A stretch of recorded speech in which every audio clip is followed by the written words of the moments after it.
Combinación Clave presenta El Mostrador en la Clave. La actualidad desde distintos puntos de vista. Un espacio para la discusión bien informada. El Mostrador en la Clave. Con el equipo de El Mostrador.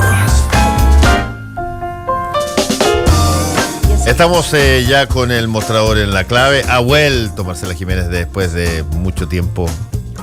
Sí, resucitó. resucité. Ahora que estamos en medio de declaraciones eclesiásticas, uno puede cantar esos cantos antiguos. Resucitó. Sí, soy como Lázaro, siguiendo el tenor, soy como Lázaro, caigo pero siempre resucito, siempre. Y Mirko, pero decir, no alcanza ni siquiera a morirse primero, ya es eterno. Es eterno, Es eterno. claro. Mirko, Vitalicio. Vitalicio. No, yo soy humana, caigo pero me levanto como el ave fénix. A propósito de mi general. Sí, vitalicio. Oye, tú estabas contando que pero le dabas una connotación especial al hecho de que la gira presidencial no vaya el presidente de la SOFOFA, Bernardo Larraín Mate. Así es, les quería contar que tenemos una excelente nota hoy día en el Mostrador Mercados. Se las recomiendo porque además está muy bien escrita, está muy divertida, está muy sabrosa en detalles, en información. Y esta nota cuenta que efectivamente el presidente Piñera mañana parte a una gira, a un tour por Europa realmente. Son 5 o 6 países. Todos los países tienen actividades, tiene un fuerte tenor empresarial esta gira, de mucha actividad con el mundo privado. Va el presidente, va Alfonso Suet, van 2 consejeros de la SOFOFA, pero el presidente de la SOFOFA quedó abajo. Para él no alcanzó a ser incorporado en la comitiva. En la nota se cuenta que hubo efectivamente gestiones al más alto nivel para tratar que Larraín Mate fuera incorporado por la señal que significa, y básicamente lo que nosotros reporteamos es que aquí ya hizo un cortocircuito la relación puntual entre Piñera y Bernardo Larraín. Han habido varios episodios desde que él asumió en la SOFOFA y Piñera en La Moneda, donde se ha quedado en evidencia esta tensión. Algunos dicen que es esta cosa tan humana como que, ¿tú cachai? Cuando uno se conoce con alguien y no se pasa de entrada, como que de piel ya haces cortocircuito. Hay un poco de eso, hay un poco de personalidades muy potentes que chocan, y también hay un estilo de Larraín, de cómo dirige la SOFOFA y las cosas que ha hecho en estos meses que molestan mucho, como por ejemplo reclamar cuando el presidente anunció la modificación tributaria. Sí. Que no incluía rebaja. Que no incluía rebaja, Larraín puso el grito en el cielo. Y así sucesivamente ha tenido una serie de gestos públicos que han molestado y han irritado profundamente en La Moneda. En la nota se cuenta más un episodio puntual de una actividad presidencial donde estaba la crema innata del empresariado, y el presidente Piñera termina la actividad y invitó a muchos de los empresarios ahí presentes a un cafecito a conversar. Y pasaron un par de minutos y Larraín Mate se para y dijo, bueno, yo me voy, tengo un montón de cosas que hacer. Y Piñera va y le dijo, en mi casa me enseñaron que nadie se para antes que un presidente de la República. Y Larraín se tuvo que sentar. Esa es una escena excepcional. Es excepcional, no, es Pero excepcional. Escúchame. No, por cierto, esto no es copiado, porque eso es una cosa, es una cosa improvisada lo que hizo el presidente. Pero hay una escena excepcional, idéntica, excepcional, en la, creo que primera temporada de West Wing, la mejor, lejos, serie política que se ha hecho jamás, creo yo. O sea, House of Cards es una piltrafa al lado de West Wing, donde está efectivamente el presidente llega, que es demócrata, llega a dar un punto de prensa, y hay una persona que es del lobby, persona que es periodista, pero muy periodista lobista. Claro, periodista lobista de el sector más fundamentalista evangélico, de lo que podemos conversar justamente también, que tienen una nota ustedes al respecto, fundamentalista evangélica y muy anti todo en términos valóricos. Y cuando entra el presidente se paran todos los periodistas, y ella se queda sentada. le hace una pregunta desde del asiento y el presidente le dice una cosa así, más o menos, un poco como esa. Le contesta la pregunta y le dice, ya a propósito, en esta casa, cuando el presidente entra, todos se paran. Y se produce un silencio así, y ella se levanta despacito. Que me recordó la escena esta del presidente, claro, cuando el presidente Claro, habla. y en ese tono además que ocupa el presidente Piñera, yo que lo he reporteado por años. Yo en eso le encuentro razón. No, yo también. encuentro yo no razón. estoy, claro, o sea, hay ciertas normas. Es una falta de respeto que tú Sí, digas, claro. ¿sabes Para qué? que el Yo tengo programa otra esté cosa que hacer. entretenido voy a disentir. No, pero está bien. No, yo creo nadie puede decir, O sea, si oye, no se me hubieras olvidó que tenga. disentido, Se me no olvidó. sería- Programa para darle conflicto al programa. Está bien. Bueno, pero el hecho es eso, pero más allá de esa anécdota que refleja en el fondo la tensión entre ambos, que es permanente, está también el episodio, recuerda que el ministro de Hacienda, Felipe Larraín, hace unos meses atrás le pidió paciencia a los empresarios con el tema económico. Que se estaban poniendo nerviosos, que las cifras no están dando lo que se prometió, y esto de los tiempos mejores está haciendo ruido, y Larraín Mate ha sido bastante crítico en el tema, tanto en el debate interno en la SOFOFA. Sobre todo en el caso, fue muy duro en el caso de lo que tú contaste al principio, que es esto de la rebaja impositiva que se había prometido en campaña. O sea, nosotros hicimos en ese momento una nota de mercados donde hablaba de los incendiarios WhatsApp que circularon en la SOFOFA en ese minuto, con Larraín Mate en llama. Bueno, hay que poner el segundo apellido porque hay tanto Larraín en este minuto que circulando que... pero donde era como esto es inaceptable y una arenga bastante incendiaria que llegó a oídos de La Moneda y que también molestó profundamente.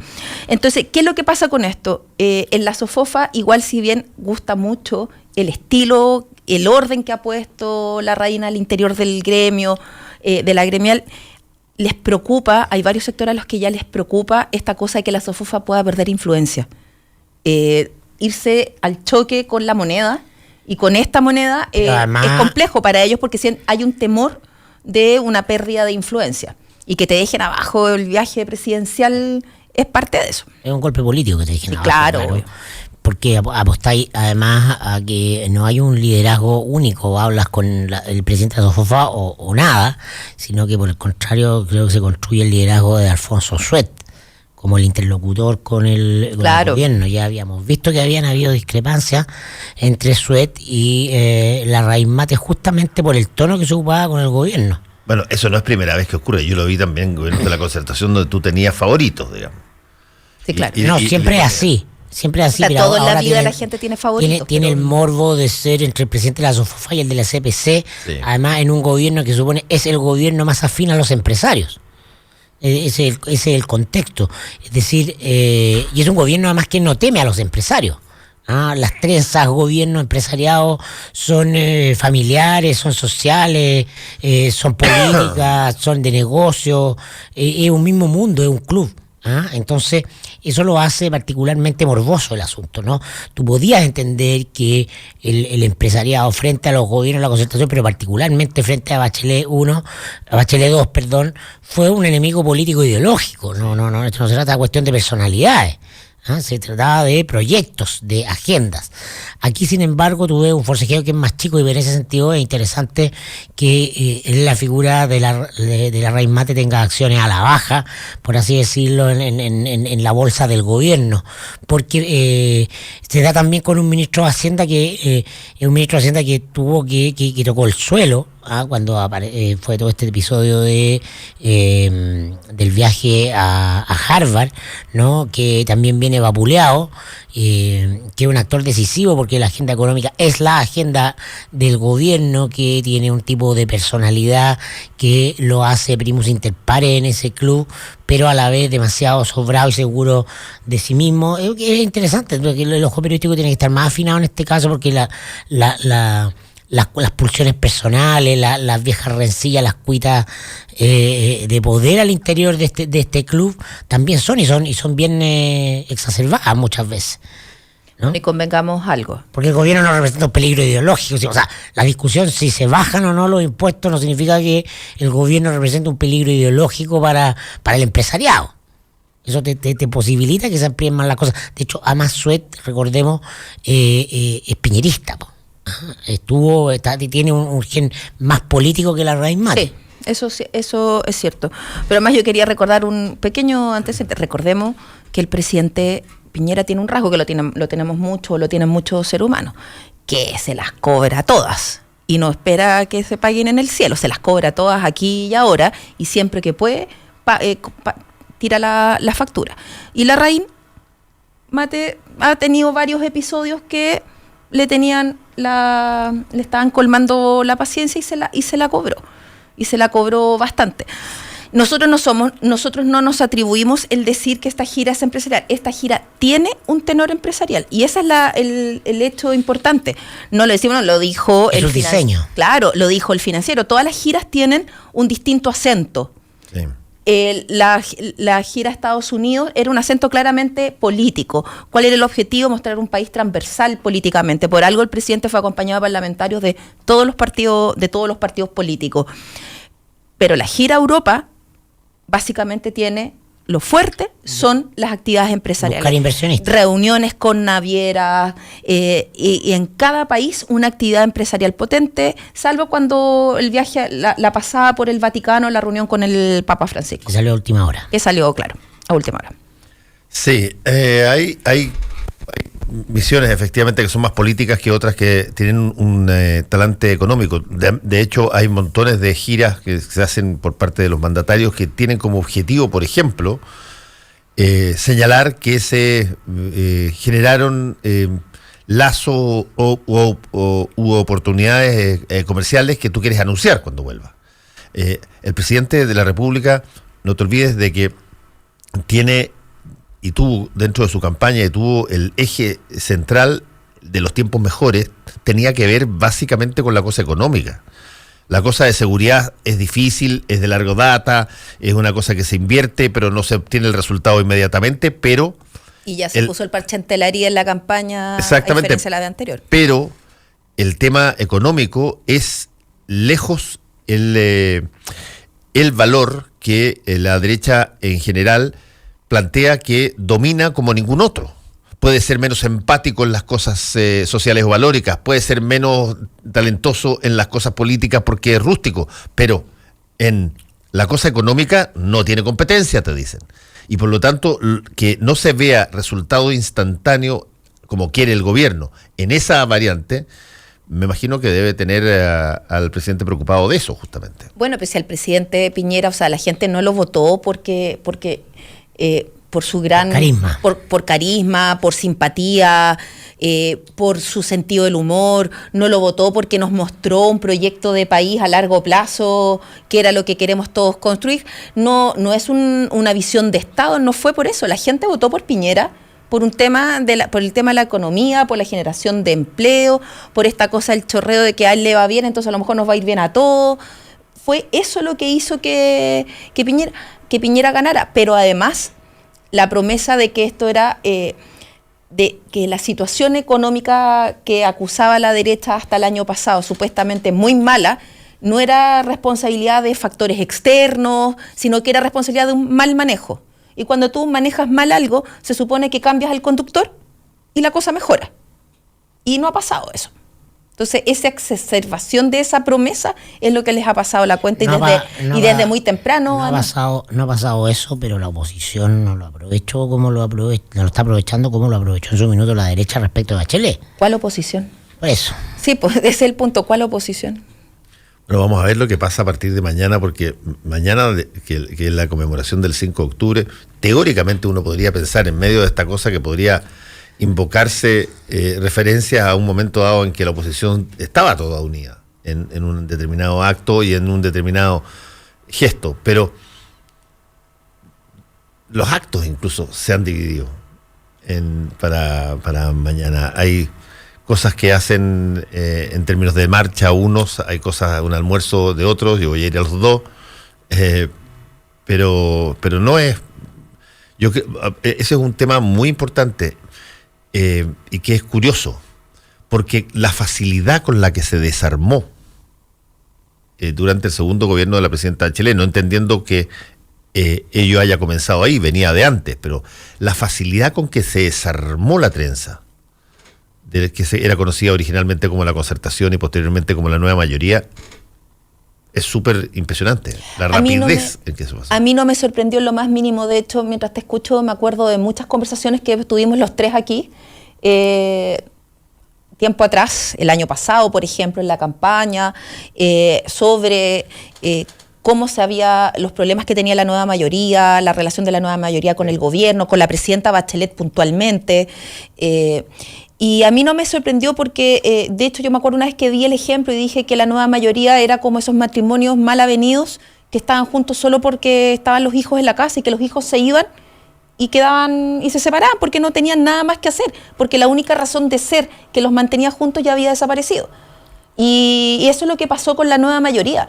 O sea, la nueva mayoría, la Concertación trató de reinventarse en buena ley, en buena lid, recogió las demandas de la calle, amplió su propuesta programática, entendió que la tecla era reformas estructurales, correr la valla, pero políticamente no se renovó. Políticamente las estructuras dentro de la nueva mayoría siguieron siendo las mismas y se le empezaron a pasar la cuenta de muchos años. Por ejemplo, la supuesta generación de recambio que tenía que tener la nueva mayoría resultó un fiasco. O sea, o fracasó, o se tuvo que salir a las patadas de la coalición por chanchullo o por boleta, se les cayeron todos los proyectos que tenían de posibles promesas nuevas, o los que han estado no están bien preparados, o se aburrieron y se fueron al mundo privado porque esperaron durante 25 años y no les dieron la pasada. O sea, todos esos pecados o errores que cometieron durante 2 décadas les pasaron la cuenta cuando se creó la nueva mayoría. Entonces, cuando ya tenían que enfrentar la tarea real por la cual habían trabajado durante 25 años, no tenían las herramientas, no tenían la cohesión, no tenían las huestes, no tenían un espíritu, algo que los uniera más allá de las agendas personales. A la nueva mayoría lo que lo mató fueron las agendas personales de sus propios dirigentes y parlamentarios. Por un lado, yo siempre lo he dicho, lo he escrito y se me tiraba todo el mundo encima y me hacía pebre, pero es real. O sea, la presidenta Bachelet tiene responsabilidad. O sea, no puede ser que un mandatario 2 veces entregue el gobierno a la derecha al mismo personaje y más encima en las 2 ocasiones la coalición que te lleva al poder termine destruida. No, algo hay ahí en la forma en que ella... Eso yo creo que es indubitable. Minimizó y ninguneó a los partidos y los tiró para el lado. Sí, y con eso los debilitó. Sí, ahí está surgiendo ahora una tesis, digamos, que es la tesis un poco de el aprovecharse de la figura de Bachelet para ganar y después hacer un poco la tesis que tú acabas de decir de las agendas propias. Pero yo creo que hay más que eso, fíjate. Yo creo que hay 2 o 3 cosas que en la historia grande que se escriba sobre ese periodo y que hasta ahora no ha podido capitalizar, hay cosas. Una, independientemente de que aparecen investigaciones periodísticas y investigaciones de todo tipo respecto de el financiamiento ilegal de la política que deshace prácticamente la política chilena tal cual como se conocía. Pero hay una segunda variante. Ingresa a la política mayor, es decir, a la política de los ganadores, ingresa el amateurismo. Rodrigo Peñaliño es amateur y es presentado como un profesional de la política. O sea, era la apuesta de Bachelet. Exacto. Era la apuesta de Bachelet, era su carta de renovación. Exacto. Entran un lote de personas extraordinariamente incompetentes para ejercer los cargos que tenían. El raspado de la olla. Después, el caso Cabal. El caso Cabal para mí es el caso más importante para minar el factor de liderazgo de la presidenta Bachelet en un momento dado, y a partir de ahí todos los que se habían colado para básicamente llegar al poder empiezan a encontrar la justificación para tomar distancia y posiciones, desde aquellos que dicen que ellos nunca habían leído el programa de la presidenta Bachelet hasta los otros que empiezan a empezar a mirar la recomposición de la concertación vieja, buscar a los viejos profesionales y a las viejas glorias. Y por eso, en un momento dado, el expresidente Ricardo Lagos casi es candidato presidencial, que es la búsqueda de esa concertación perdida. Lo que pasa es que el poder por el poder, una vez que lo pierdes, no es suficiente después para poder volver a aglutinarte. ¿Qué tiene la oposición en estos minutos que lo una más allá de ser contrario al gobierno de Piñera? No tienen nada, porque en cada área, en cada tema que ha salido en la agenda, no hay una postura común. Siempre hay alguien que se descuelga, siempre hay alguien que se baja, siempre hay alguien que va por el costado o que quiere negociar directamente con el gobierno y transformarse y reflotar, no sé, antiguas lógicas de los 90, o hay gente que prefiere potenciar su liderazgo como dirigente partido y cree que con eso marca identidades del partido sin entender que la crisis de los partidos pasa por otros lados y no por marcar esas diferencias. Estamos llenos de punteros. Bueno, el que está tentado en eso ahora es Heraldo Muñoz. Sí, pero Heraldo Muñoz... O sea, después de La Haya, Piñera salió a capitalizar, se agarró banderitas, se fue a Antofagasta, hoy día la Criteria lo muestra con popularidad al alza, tomó la medición un par de días de la semana pasada, lo que fue, o sea, de esta propia semana, ya estoy perdido, el tema del triunfo en la Haya. Entonces, y por el otro lado Heraldo, ¿no? Todo el mundo lo llama, habla, se fue de gira nacional. Él llegó a la presidencia del PPD con el objetivo de construir una agenda presidencial, endosando la popularidad de todo que tienen históricamente todos los cancilleres, están tratando de sacarle jugo. ¿Qué les parece? Sí, pero eso es ahora, faltan 3 años. Por supuesto, o sea, no le va a dar pasos para vivir de eso. Primero, 3 años. Pero segundo, con el respeto que le puedo tener a Heraldo Muñoz como canciller, como dirigente político, su solvencia política, intelectual, hay una cosa que es real. Hay gente que tiene carisma para ser candidato y hay gente que no tiene carisma para ser candidato. Y Heraldo tiene menos carisma que Insulza, cuando Insulza era hit en las encuestas, en el gobierno de Eduardo Frei, y se pensaba que él podía ser candidato. Y hablemos que Insulza estaba en la OEA, pues, o sea, aquí en este país se vio cuando Insulza salió elegido en la OEA como la final del campeonato mundial, y todo el mundo aplaudía y se abrazaba, contando los votos cuando ganó Insulza, y Insulza era un hit. Absolutamente, además era el Panzer, o sea, y si Insulza no sacaba más, no prendía. No prendía, gracias, que hubiera dicho otra palabra, mi padre es del Oriente Eterno, me habría retado. Si Insulza no prendía... ¿Tu padre era masón? Sí. Yo estoy educada en la Universidad de la República, cuando era bueno. No, una acotación ahí. Sí, mi padre era... Oye, pero es que estaba pensando... Entonces, perdona Fernando, pero para cerrar la idea, Heraldo no prende, si ese es el tema, puede ser muy bueno, pero no prende. No es carismático en un tiempo en que los candidatos presidenciales tienen que tener, por lo general, Piñera es una excepción, en otro contexto, tienen que tener atributos pop, conexión con la audiencia, porque el ir marcando en la encuesta y decir capaz de sintonizar con un ánimos, con una cuestión emotiva, es fundamental. Por una parte lo que logra, lo que hace Beatriz Sánchez, ella tiene más votación que la que tiene el Frente Amplio en las parlamentarios, sí. No es lo que tiene Lavín. Exacto. Que se va moviendo.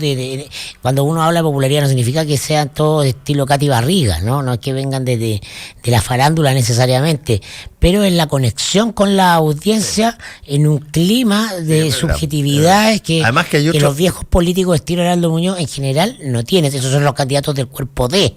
Los candidatos tipo Heraldo Muñoz. Sí, pero tú sabes que además hay otra razón, que es una razón estadística, si tú quieres. El ministro de Relaciones Exteriores generalmente es el ministro que está más alto en las encuestas después del presidente, pero no ha llegado ningún ministro de Relaciones Exteriores a poder competir en una elección presidencial. Es lo que pasa con las ministras. No importa lo que tú hagas. Exacto. A eso voy yo, pero es lo mismo que Relaciones Exteriores, es lo mismo que pasa con el tema del Ministerio de la Mujer antiguo Cernam. ¿A quién se ponía en esa cartera? ¡Boom! Arriba en las encuestas. Sacaba ya la persona de ahí, se desplomaba. Ejemplo Carolina Schmidt. Estuvo en el CERNAM, grito y plata, pasó educación, pero se fue a pique. Sí. No, sí sé que educación es... Educación mata a cualquier Pero a ministro. lo que voy yo, que la mayoría de las personas que salen después de esas carteras, que son, porque son temas... Pero fíjate que en el caso de relaciones exteriores es bien impresionante. Lo que revela que nosotros no tenemos una conciencia de relaciones exteriores como si fuese yo lo dije en la editorial el otro día sobre las lecciones del fallo. En relaciones exteriores no tiene un estatus de institución permanente en la nación. Porque tú rotas y cada gallo llega, pone su ministro. El ministro no tiene por qué tener nada que ver con relaciones exteriores. Puede ser un escritor, puede ser, un abogado, puede ser un economista de paso. Lo mismo con muchos embajadores. No hay una construcción de continuidad en términos de la diplomacia nacional. Y por lo tanto, por mucho que tenga buena imagen el ministro de Relaciones Exteriores, a la hora de entrar a competir por los votos, siempre le va mal. Sí. José Miguel Insulza, que pudo haber sido candidato al Partido Socialista, abajo. Alejandro Fox. Soledad Alvear, que llegó a, ni siquiera, creo que llegó a la primaria, cuando intentó ser candidata a presidente de la República. Alejandro Foxley, que como ministro de Hacienda del presidente Elwin, pero tenía un estatus fantástico y además había sido después, posteriormente, ministro de Relaciones Exteriores. Tú dijiste, aquí está, no pasó nada. Ignacio Walker, no pasó nada. Heraldo tiene una ventaja. Lelita a su favor. No, que no tiene competencia en la nueva mayoría. Los grandes liderazgos instalados hoy día en términos de aceptación positiva en las encuestas están en la derecha o en el Frente Amplio. Sí, eso es cierto. Hacemos una pausa y volvemos. Justo al mediodía, de lunes a viernes, Cónclave Deportivo. Entregamos fútbol primero que todos. Pero fíjate los grandes equipos de Chile en la historia, ¿ya? Y ahí es donde yo creo que nos hemos farreado un montón el tema de la identidad. Los centrales del Mundial del 62, el equipo que mejor jugó en la historia del fútbol chileno. Tercero del mundo. Chico Peñalillo, Pancho Aguiluz, Manny Grant, Chamagol González, Flaco Larra y Marcelo Muñoz te hablan de fútbol en Cónclave Deportivo. ¿Qué es más importante? El sistema, los jugadores, la forma, la adaptación. Cuando nosotros cuestionamos o analizamos con respecto a este recambio, como quieran llamarlo, es buscar que se complementen al sistema o realmente a cómo jugaba esta selección, que tiene que ver con un tema de actitud, que tiene que ver con un cambio de mentalidad que hubo. Cónclave Deportivo, de lunes a viernes, justo al mediodía, 92.9. Somos fútbol, somos la clave. Hora clave. Son las 8:59 minutos. 92.9. Somos como tú. Somos la clave. Querida excusa, estoy feliz porque te vas con el frío. La primavera no es compatible contigo y ahora haré todas esas ideas que tengo en mente. Haz que las cosas pasen. En octubre, Banco Security te apoya para que concretes todos tus proyectos con los mejores beneficios. Crédito de consumo a tasa preferencial o 4 a 12 cuotas sin interés en grandes tiendas. Pagando con tu tarjeta One. Si aún no eres cliente, descubre si tienes una oferta en bancosecurity.cl. Banco Security. ¿Quieres? ¡Puedes! Para hacer un buen negocio, necesita ser un gran anfitrión. Para organizar un seminario productivo, debe elegir el lugar correcto. Visite Hotel Los Nogales y compruebe que superaremos sus expectativas. 5 salones de hasta 300 personas con equipos audiovisuales, estacionamiento y Wi-Fi de alta calidad. Cotice en hotelnogales.cl o al 223-356958. A 2 cuadras del Metro Estación Los Leones. Hotel Nogales, Los Nogales 741 Providencia.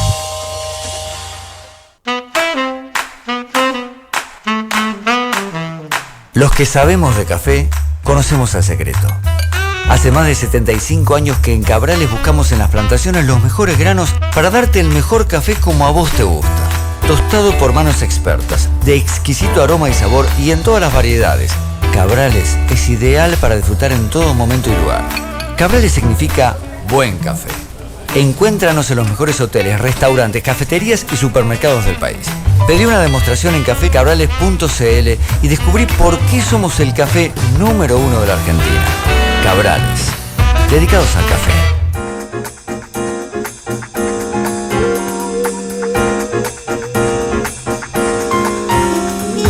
Estamos de vuelta con el mostrador en la clave.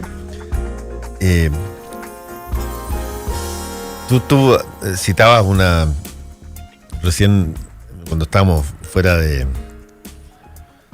aire, que bueno, una declaración que hace Catalina Parot, que actualmente está a cargo del Consejo Nacional de Televisión, sobre que ella votó por el sí, a pesar de estar en contra de muchas cosas de la dictadura y no querer que se reprodujera eso 8 años más, lo que es una cosa media curiosa, porque votar por el sí lo que significaba era prolongar 8 años más. Hay personas que, como Francisco Undurraga, Pancho Undurraga, que en estos días ha reafirmado que él votó feliz por el no y que quiso hacer, cosa que puede hacer, entre otras cosas, y que debe ser provocar, qué sé yo, pero una especie de alergia dentro de Chile Vamos, porque son partidos recién formados, personas que no tienen una trayectoria gigantesca de política y por lo tanto pueden contar su historia de una manera total y absolutamente distinta a cómo están obligados a contarlo los otros. El caso contrario es Jacqueline van Rysselberghe, que dice: si yo volviera a tener que votar en ese plebiscito, volvería a votar que sí. Sí, porque la Jacqueline van Rysselberghe tiene una elección a puertas y probablemente es el argumento que más pesa en la UDI, porque buena parte de la UDI votó que sí. O sea, perdón, toda la UDI votó que sí. Supongo. La UDI se llamaba en esa época la UDI por el sí. Claro, por el sí. Para recordemos, ¿no? Yo te comentaba lo de Catalina Parot, que hizo declaraciones ayer, no porque uno se alineen con el sí o con el no, todos lo saben, y creo que un poco retórica y bastante poco conducente la discusión, decir, que estuviera, pero son los argumentos de ella, ¿no? Porque ella dice: yo voy a ser bien honesta y voy a decir que voté sí. Voté que sí sin ser partidaria de la violación a los derechos humanos. Voté que sí siendo una demócrata. Voté que sí creyendo en la libertad. Voté que sí creyendo en la dignidad de las personas y en el ser humano. Pensé, al igual que muchos otros chilenos que votaron que sí, que este iba a ser un camino hacia la democracia. Yo nunca pensé en mi cabeza que al estar votando por el sí, votaba por continuar con la dictadura. Entonces uno piensa, ¿qué tiene en la cabeza vos? Porque tú podés dar todo tipo de argumentos y todos son respetables, pues, y opinables y todo. Si lo que pasa es el nivel intelectual de este tipo de declaración. O sea, no está a la altura de un dirigente político que fue ministro o que ha sido ministro. Yo, como militante base de cualquier partido, te compro, ¿no? Concejal por penco, pero... Bueno, pero es que hay ministros, hay siempre en todos los gobiernos. Panelista de programa político, entonces tú decís, bueno... Bueno, pero hay ministros... ¿Podía ser el ridículo justificando el sí o no? Bueno, la raíz no hizo el ridículo. En todos los gobiernos hay siempre stock de ministros que vienen del lado de los cheerleaders del presidente y que están ahí por esa única razón. Ser cheerleader, sí. Ser cheerleader. Ser cheerleader, o sea, el análisis político va solo en el personaje que es el presidente de la República, y a todo está bien lo que hace ese personaje y todos los que lo atacan están mal. Calcetinero, cheerleader, etcétera. Eso sucede en todos los gobiernos. En todos los gobiernos, porque sería injusto decir que todos tenemos que criticarlos. Y en todos hay que criticarlos y en todos no tienen espacio. Ese es todo mi punto. Como que el hecho que haya sido panelista también, pues, o sea, porque hay un montón de panelistas que son cuoteados por cuota política binominal. Claro. Si hay un DC, tiene que haber es la antimeritocracia. Exacto. Y no están ahí por esto, sino porque son de confianza para poder marcar posiciones políticas que se interesan introducir en ciertos públicos. Punto. Dicho eso, aclarado eso, quiero plantear dos cosas. Primero, sobre lo de la Cata Parot. Yo tenía 14, 15 años para el plebiscito, no tenía derecho a voto, estudiaba en un colegio británico de derecha, muy de derecha, donde la mayoría, el 70% de la gente del colegio era de derecha. Algunos compañeros se referían al Tata de Pinochet, así le decían. Y yo tenía 14 años y tenía súper claro que votar sí era continuar la dictadura. Y tenía súper claro que votar sí era apoyar las violaciones a los derechos humanos, porque ese argumento de yo no supe, por favor, es el argumento más insostenible que hay. Yo estoy de acuerdo contigo, ¿sabes qué? Hernán Larraín es mucho más honesto con su argumentación. Es mucho más honesto. No la comparto, pero es mucho más honesto. A mí lo que me sucede y lo que he observado con sólida, teníamos miedo de lo que venía, obvio. Sí, yo creo que la franja sí apelaba muy bien al sentimiento central de ese mundo. Pero sí. yo creo que no solo tenían miedo, yo creo que tampoco no les convenía. Sí, para ellos la dictadura era un espacio sumamente cómodo de poder político, cómodo de bonanza económica, cómodo de un statu quo y de un poder que después, en la década de los 90, tuvieron que defender a ultranza con los enclaves autoritarios para que no se modificara. Entonces, ¿qué es lo que sucede? Yo creo que ahora, los 30 años, se transformó porque, claro, el 11 de septiembre es una fecha que divide, que no, es insólito, 45 años después, todavía estamos hablando del contexto, ya, ok. Pero el 5 de octubre es de mala clase aparecer como en la posición contraria. O sea, yo siempre he dicho lo mismo. Si toda la gente que ha salido los últimos 15 años diciendo que sí votaron por el no, chuta, el no hubiera ganado por el 70%, pues no por el 53% que lo hizo. Entonces... Eso como sí, hay cualquier paracaidista en la cuestión. Si toda la gente que dice que estuvo en la moneda el 11 de septiembre hubiese estado, hubiesen rebotado los misiles. Exacto. No habría habido golpes. Pero si eso es verdad. Entonces hay un montón de paracaidistas. La semana pasada hay que sacamos una nota en el mostrador que hablaba de la derecha paracaidista. Y hablaba precisamente de este tema del 5 de octubre, de los 30 años y de qué iba a ser la moneda. ¿Y por qué paracaidista? Todos fuimos a fiestas y toda la fiesta había paracaidistas. El que no estaba invitado y que llegaba igual con cara de palo. Yo nunca iba a fiesta. Ay, perdón. Que a ti nunca te han invitado. Exacto. Claro, solo llega como paracaidista. No tengo amigos. No, pues Macari, ¿cómo vaya a tener amigos? ¿Cómo vaya a tener amigos, Macari? No, pero una que es Roberto Carlos. Pero una cosa que sí es interesante constatar es que hay ciertos hechos, y en este caso una fecha, que testea cosas, que testea que tanto haya avanzado, que testea que tanto has sido capaz de un tiempo a esta parte de elaborar un criterio respecto de este problema político. Algunos pasan ese examen y otros no pasan ese examen. Que te revela cómo tú utilizas los eventos que eventualmente te congregan para tu, para tu propia conveniencia, y otros que efectivamente lo siguen mirando como algo que fue colectivo, en el caso del día, no de lo que pasó después, en el caso del día del 5 de octubre.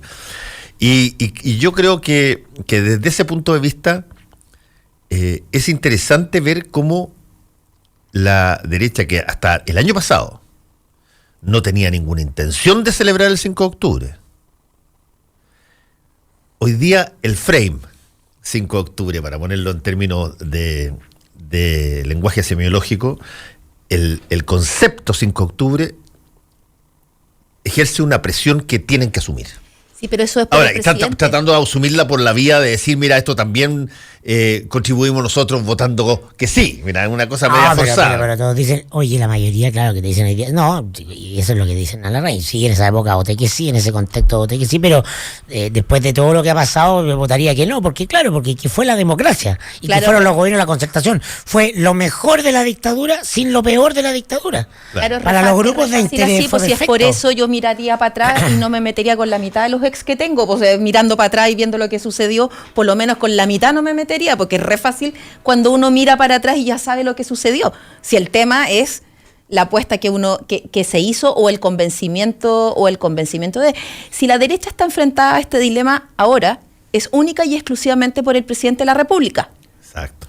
Porque fuera otro figura de la derecha que estuviera en la moneda, no tendrían este tema. ¿Por qué? Porque este es el minuto donde Piñera siempre se ha podido diferenciar de toda la derecha completa, incluso de los más liberales, de Alamán, de Espina, porque están las cuñas de ellos llamando a votar, las frases de ellos llamando a votar por Pinochet. Entonces, este es el minuto, es el gran minuto en que Piñera puede hacer la diferencia, decir, yo no soy como ustedes. Y el presidente, créeme, le gusta establecer esa diferencia. Obvio. Pero le gusta establecer esa diferencia. En el sentido. Le da una superioridad moral. Y además al sector que él representa lo inquieta, cualquier cantidad, porque a veces se pasa de pueblos, como me contó el otro día un senador de la UDI, se pasa de pueblos porque uno le acepta que diga que votó por el no y que estuvo en el caupalicanazo del presidente Frei Montalva, ya, uno lo aguanta porque esa cuestión de historia, pero que cierre el penal Cordillera y no nos diga nada. Que hable de los cómplices pasivos y no tire una pista. Porque el gallo quiere autonomía. Bueno, está en la presión que por algo borró con el codo lo que escribió y borró su legado. No era viable un presidente que representaba a la coalición de derecha sin el etos fundamental de la derecha, y eso es lo que ha enmendado Piñera 2. Exacto. Eso es lo que te ha enmendado claramente, que es lo que Chávez lo convence, es hacerle una clase de realismo. Eres el presidente de este sector y tienes que mantener la adhesión y la votación de este sector. Créeme que se va a escapar de esa jaula y va a tirar una nueva, yo estoy seguro. Mira, no sé, no sé si mañana. No lo sé. ¿O va a estar en Chile mañana? Es exactamente mañana sí, mañana, mira, ahora a las 11 el presidente va a estar en la actividad de la Fundación Patricio Aylwin. Ah, de veras. Donde se supone que ahí va a dar un discurso donde va a marcar sus puntos. Mañana hay un acto en La Moneda, 1:15 para las 11, al que están invitados los partidos de Chile Vamos. Y después en la tarde empieza la gira por Europa, esta donde juega su amigo Bernardo Fuera. Cuando tú le cambias el significado a un frame, cuando le cambias el significado a una situación, tal cual como se le cambió a la retroexcavadora en su momento a la derecha, pero cuando se le cambia el lenguaje frame, cuesta, pero tú tienes que jugarte 100% por eso. Y yo creo que, por lo que yo he escuchado, va a haber una voluntad y una fuerza comunicacional muy potente para tratar de decir de que votar por sí era pedir la democracia y que era legítimo votar tanto por el sí como por el no. Yo creo que era legítimo votar por el sí o por el no, claro, pero cada uno tiene que hacerse cargo de lo que significaba responsablemente cada votación. Exacto. Pero aquí se va a tratar, yo creo, de reconstruir el concepto en torno al 5 de octubre como un paso que no importa cómo tú votaras, llevaba a esta democracia donde los pulmones agradecen el aire que respiran, como dijo Galeano. ¿Sabes qué? La derecha le pidió garantías a Piñera para el acto, para estos días. Le pidieron, y eso es lo que yo quiero ver, qué tanto la va a cumplir o no. En esta nota que te comentaba de la derecha paracaidista hablábamos de precisamente la garantía que pidieron los partidos de Chile Vamos. No querían ser humillados por el presidente entre hoy día y mañana, que saben que este tema es el con que él se le da diferencia y todo. Además improvisa. Y improvisa, entonces le pidieron garantías para este tema del acto ir a la Moneda, que precisamente no quieren un cómplices pasivos 2, donde los deje expuestos como los expuso en el primer gobierno, por ejemplo, para los 40 años del golpe. No, eso no va a pasar. Yo tampoco cómplices pasivos no va a pasar. No, por supuesto. No tiene ahí un diseño claro y un derrotero. Yo tampoco claro. creo que haya pasado. La salida de madre del presidente han tenido que ver con otros temas. De hecho, cuando fue lo de Mauricio Rojas, el discurso de Piñera fue el discurso del presidente de la derecha sin complejo. Sí, pues. ¿No? Entonces ha mostrado claramente que entiende aquellos temas en los que él tiene que llevar el bombo a su sector y no puede ir contra su sector. La salida de madre tiene que ver con las banderitas con Trump y cuestiones que no están en el corazón, tienen que ver más que con el Piñera payaso que con el Piñera líder de la derecha de la coalición. Bueno, pero... Buena parte de las medidas que le han dado más rédito que tienen que ver con los inmigrantes. Yo estoy... El show de subir a los inmigrantes a los aviones esposados de la mano de los policías, eso tiene que ver con lo que quiere ver su sector, su base de apoyo, su adherente, ¿no? Mano dura con los negros y los delincuentes. Pero yo insisto en el punto, o sea, estoy de acuerdo contigo, Mirko, pero son los mismos que gritaban mano dura a Pinochet, y al final eso no ha cambiado tanto. A lo que voy yo con lo que estaba explicando es que el hecho de que sus propios partidos le pidan garantías a la Moneda para poder asistir a un acto en el que todos se sienten incómodos, un acto en el que todos saben que no les pertenece, un acto en el que todos saben que no tienen por qué celebrarlo y que no les corresponde celebrarlo, piden garantías es porque no confían en lo que pueda suceder. Se ponen el parche antelería. Exacto.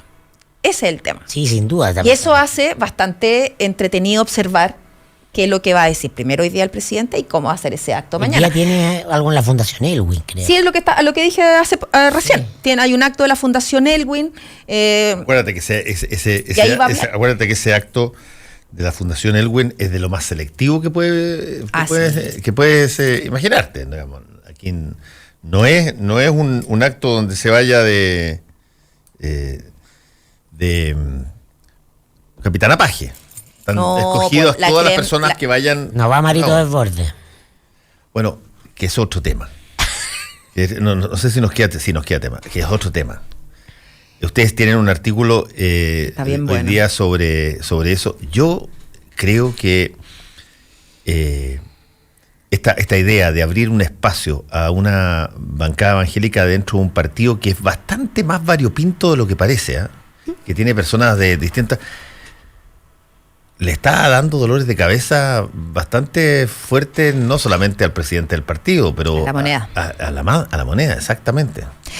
Es que lo que pasa que es como vender el alma al diablo por unos votos. Y eso es. Hay un tema que es cierto. RN siempre ha sido...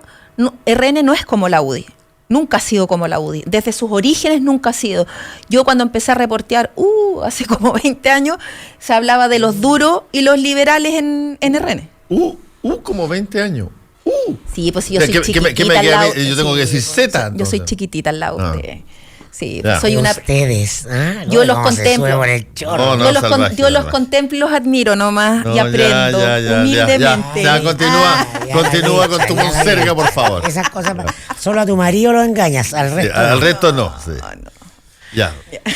No. Ya, Renovación Nacional no es como la UDI. Gracias. Renovación Nacional no es como la UDI. Siempre ha tenido más de un alma, una visión, una tendencia. Siempre. Pero siempre dentro de un cierto marco y ciertas formas.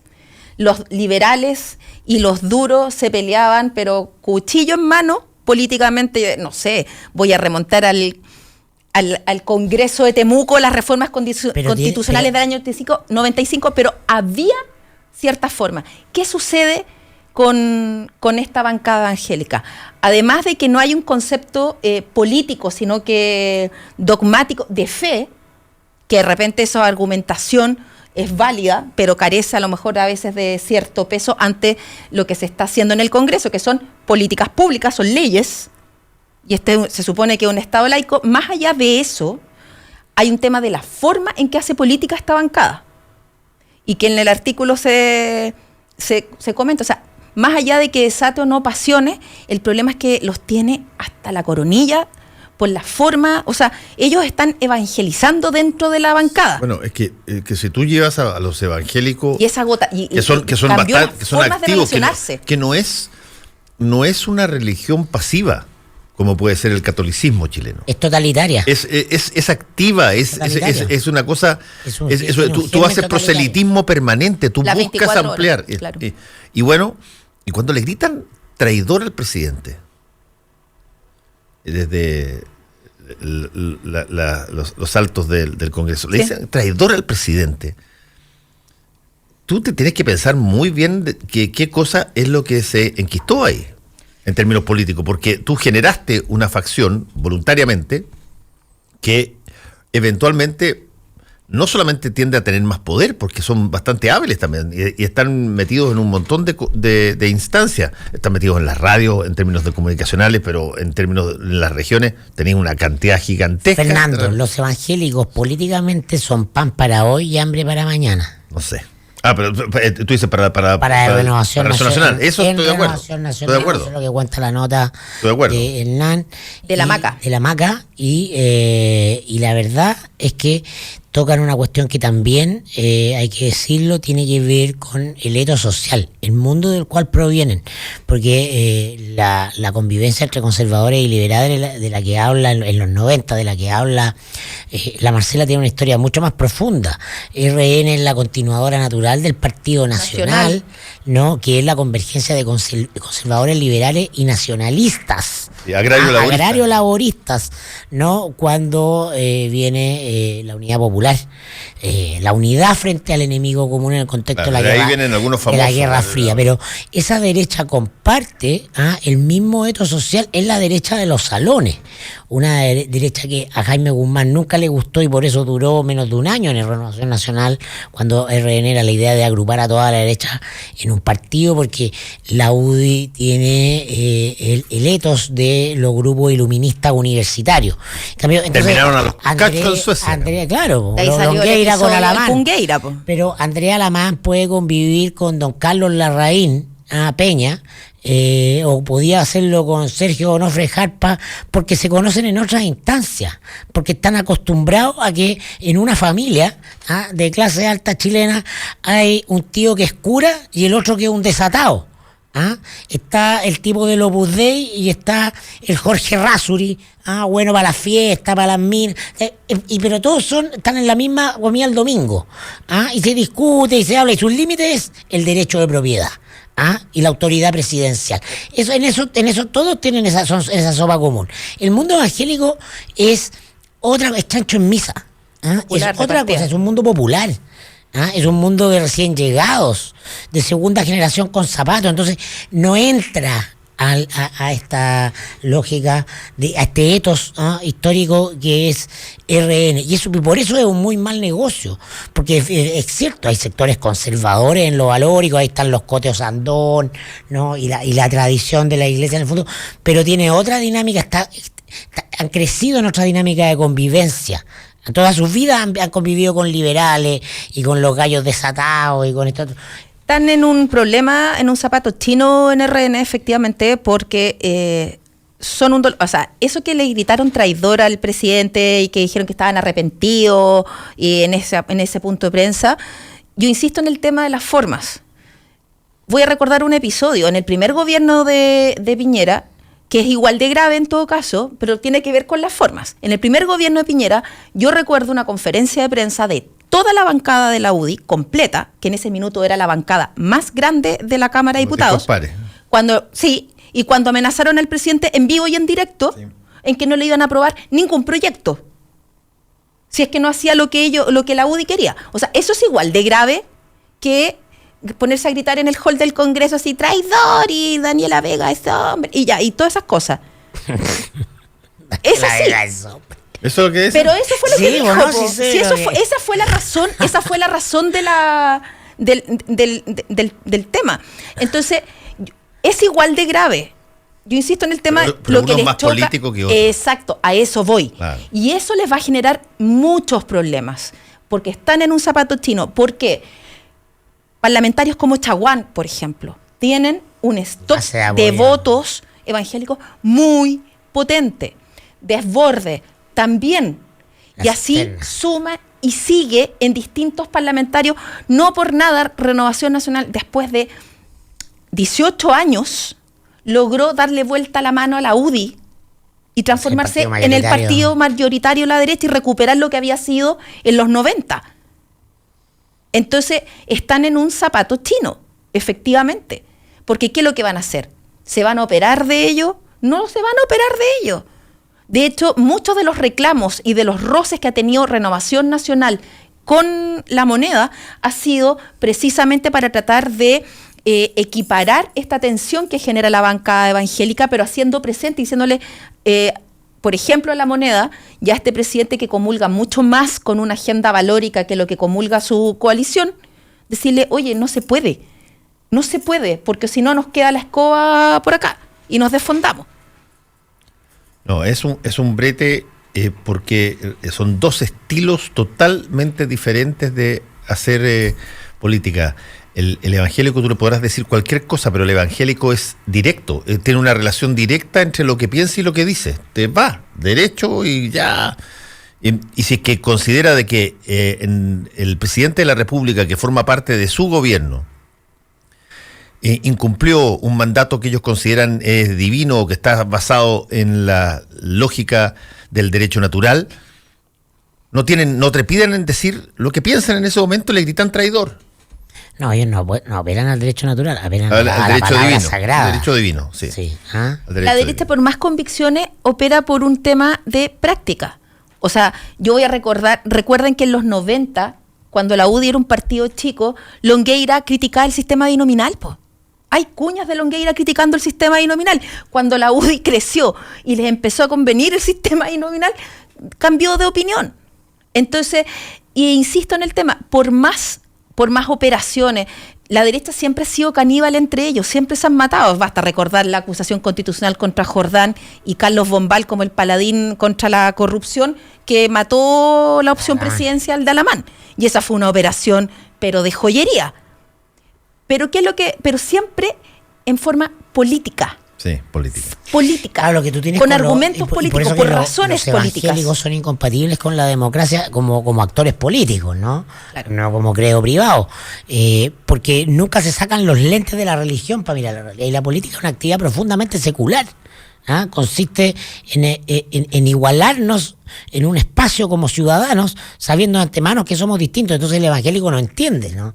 Nunca se saca los lentes de la fe y el evangelio para mirar ninguna otra realidad. Bueno, hay católicos que tampoco lo hacen, que están en el Congreso también, para ser justo. Es unitotal, pero su forma de sociabilidad es distinta. Exacto. ¿No? Y por eso que hablaba de la historia de que conviven en la derecha el católico Opus Dei y el católico de misa dominical, además que es capaz de, el católico es por la esencia del catolicismo capaz de convivir con la hipocresía. El evangélico no, po. Y la política es hipócrita. Tell me about it. Todo el problema que tienen el mundo católico y particularmente el clero hoy día es justamente cómo tapar la hipocresía. Todos saben de esto, todos han escuchado, se convive naturalmente con la hipocresía. Sí. La iglesia es una institución que se organiza sobre la hipocresía y el católico ferviente entiende que le cree a la iglesia, hay un componente político, ¿no? de orden social detrás de la iglesia y por eso también la acepta. No solo porque crea a pie juntillas lo que dice. El evangélico está en otra posición. No, sí, fíjate, eso yo los he visto trabajar, en la cárcel los vi, y en la cárcel fue donde más me llamó la atención. Es admirable el trabajo que hacen en la cárcel. Porque ellos te llegan a personas que están, y claro, y te dan vuelta la cosa y el gallo tiene una instancia de recuperación, pero son extraordinariamente, yo te diría,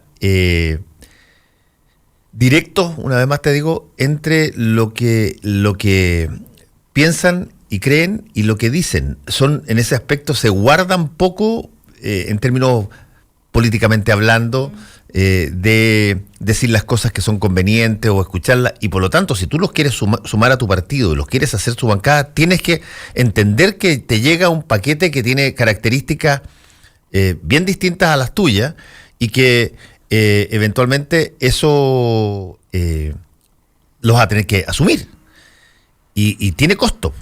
Tiene costo. Todo el rato mientras los escuchaba me estaba acordando de algo para graficar la diversidad de Renovación Nacional que siempre la tuvo. O sea, recuerden que en Renovación Nacional convivía desde Cardemil hasta Arturo Longton. Sí. Arturo Longton, Lili Pérez, sí, que eran Longton y Lili Pérez, por ejemplo. Sebastián Piñera. Palma, Osvaldo Palma, sí, fueron los primeros en los 90, cuando nadie en la derecha fueron los primeros que hablaron de violación a los derechos humanos, que criticaban los enclaves autoritarios. Alamán, que hablaba de los poderes fácticos. O sea, esa es Renovación Nacional, que van desde Cardemil hasta Cardemil, el que ocultó, el que le tiritó la pera tú lo sabes mejor porque estabas tú ahí en el Diego Portales, sí, que le tiritó la pera cuando tuvo que dar los cómputos del sí y el no. ¿Tú estabas esa noche en el Diego Portales? Estaba con Livio Pérez. Estaba en el Diego Portales y de ahí me fui al hotel. Pero a las 2 de la mañana para el cómputo final. Sí, para el cómputo final de... Mi ex jefecito Livio Pérez, a quien le mando un beso, me contó esa historia. Estaban los dos ahí, se pararon a aplaudir, de hecho, cuando Cardemil dio los cómputos. Y de ahí nos fuimos al hotel y de ahí lo único que uno quería era caminar. Nada más. Caminar. Y parece que mucha gente quería caminar, porque qué manera de haber gente en la calle a las 2:30, 3 de la mañana caminando. Sí. Nada más caminando. La ciudad en completo. Había que estar con gente. Sí, había que estar con gente. Uno quería estar con gente. La única parte donde la podía encontrar en la calle. Y ya saliste. Ya está. No. Bueno, otra cosa. Mañana contamos todas las historias del 5. Antes de irnos, quiero recomendar, por favor, una columna que hay en el diario Hoy Día, el 5 de octubre, reporteando el comando de Pinochet, de el gran Jorge Gato Escalante. Y se las recomiendo porque está, además de muy bien escrita, está muy entretenida, emotiva, divertida. De verdad, es una tremenda columna, se las recomiendo, no se la pierdan. Gracias, Marcela, gracias, Mirko. Volvemos. Gracias, chao. Actualidad con ojo crítico, información desde distintos puntos de vista y discusión bien informada. Fue El Mostrador en la Clave, con el equipo de El Mostrador y Combinación Clave.